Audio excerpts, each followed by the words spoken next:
मैं बड़ा साफ कह रहा हूं, देखिए इसी तरह से मुसलमानों को बरगलाते हैं। आज भी संसद में आपने देखा इसी तरह से बरगलाते हैं। और मैं आपको एक चीज़, और उससे पहले मैं जाऊं सुप्रीम कोर्ट के, हमारे साथ एडवोकेट सिराज कुरैशी बैठे, उनके पास जाऊं, एक तथ्य सामने रख देता हूं, और वो तथ्य बड़ा इंपॉर्टेंट है जिसकी आज डिबेट में भी चर्चा हुई। डिबेट में क्या चर्चा हुई कि 2013 का ये जो संशोधन लाया गया था वक्फ में, बोर्ड उसमें कानून में क्यों लाया गया था, और उसके बाद 123 संपत्तियां मुसलमानों को दे दी गई, 123 संपत्तियां वक्फ के नाम कर दी गई। दरअसल वो पूरा का पूरा चुनावी शिगुफा था, क्योंकि 2014 में चुनाव थे, इसलिए 2013 में वक्फ बोर्ड को असीमित शक्तियां दे दी गई। वक्फ बोर्ड को इस देश के कानून से ऊपर बना दिया गया। वक्फ बोर्ड को इतनी असीमित शक्तियां दे दी गई और 123 संपत्तियां दे दी गई कि उसके कारण वक्फ बोर्ड की संपत्तियां जो हैं वो देश में लगातार बढ़ती गई। इसका आंकड़ा भी आज सदन में रखा। लेकिन कभी किसी ने सोचा है कांग्रेस ने उस वक्त, यूपीए सरकार ने क्यों किया? मैं आपको बताता हूं क्यों किया। यह इसलिए किया क्योंकि 2013 में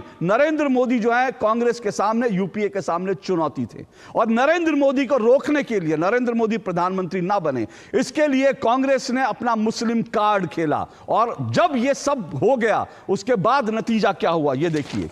जब कांग्रेस ने वक्फ संशोधन विधेयक को असीमित शक्तियां दे दी, उसके बाद दिल्ली के शाही इमाम, दिल्ली की जामा मस्जिद के शाही इमाम कांग्रेस के हक में फतवा जारी करते हैं। और वो क्या कहते हैं? वो कहते हैं कि मुसलमान कांग्रेस के लिए, सिर्फ कांग्रेस के लिए वोट करें। ये 2014 है, 2013 में संशोधन पारित हुआ और 2014 में ये फतवा आया, 2014 के चुनाव में। और वो क्या कहते हैं? बुखारी कहते हैं कि वो कहते हैं कि किसी भी बीजेपी के व्यक्ति को वोट नहीं देना है और सिर्फ कांग्रेस को वोट देना है। और क्या हुआ? और ये हुआ, ये देखिए अरशद मदनी का बयान है, ठीक उसी वक्त का, चुनाव से पहले का। वो कहते हैं कि अगर नरेंद्र मोदी सत्ता में आ गए तो भारत का एक और विभाजन हो जाएगा। तो तमाम मुस्लिम नेता जो हैं कांग्रेस के समर्थन में आ गए, इसलिए क्योंकि वक्फ बोर्ड को इस देश के कानून से ज्यादा असीमित शक्तियां दे दी गई थी। और वक्फ बोर्ड को सिर्फ शक्तियां नहीं दी गई थी, 123 संपत्तियां भी रातों रात दे दी गई थी। और उसके बाद सारे मुसलमान जो नेता हैं,